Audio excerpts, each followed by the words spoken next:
नरेंद्र मोदी 2024 एवं 2029 रे भी प्रधानमंत्री भावे कार्य करिवे।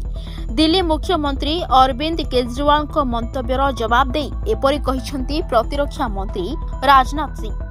केजरीवाल कहिथिले 17 सेप्टेम्बर 2025 रे मोदी को 75 वर्ष बयस होइजिबो आ एहा परे अमित शाह परवर्ती प्रधानमंत्री हेबे। केजरीवाल को एपरि मंतव्य उपरे प्रतिक्रिया रखी राजनाथ सिंह कहिसंती नरेंद्र मोदी 2024 रे प्रधानमंत्री हेबे आ से पुणी 2029 रे भी प्रधानमंत्री हेबे। तबे से आहुरी मध्ये कहिसंती एहा एक वितर्कर विषय नुहे। प्रधानमंत्री मोदी विश्व रे भारतर स्थिति को बढ़ाइछंती एवं आर्थिक स्थिति को मजबूत करिसंती। तांको नेतृत्व रे भारतर अर्थनीति एकादश स्थान रु पंचम स्थान को उन्नीत होईछि। 2027 सुधा अर्थनीति रे अमेरिका एवं चीन परे भारत तृतीय स्थान रे रहिबो।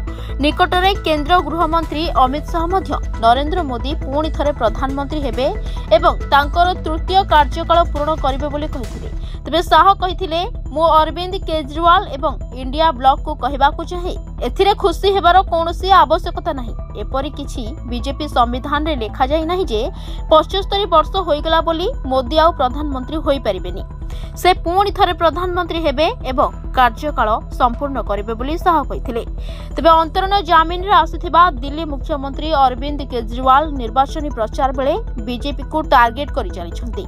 बीजेपी रो पूर्व नियम को दर्शाई केजरीवाल दाबी करि कहिथिले जे आगो को अमित शाह प्रधानमंत्री हेबे कारण 17 सेप्टेम्बर 2025 रे नरेंद्र मोदी को 75 वर्ष बयस हेबो। से आहुरी मध्ये कहिथिले जे जदि बीजेपी क्षमता को आसे तबे उत्तर प्रदेश मुख्यमंत्री योगी आदित्यनाथ को 2-3 मास मध्यरे तांको पदरु हटाई दिया जिवो। Bureau report Dinalipi live.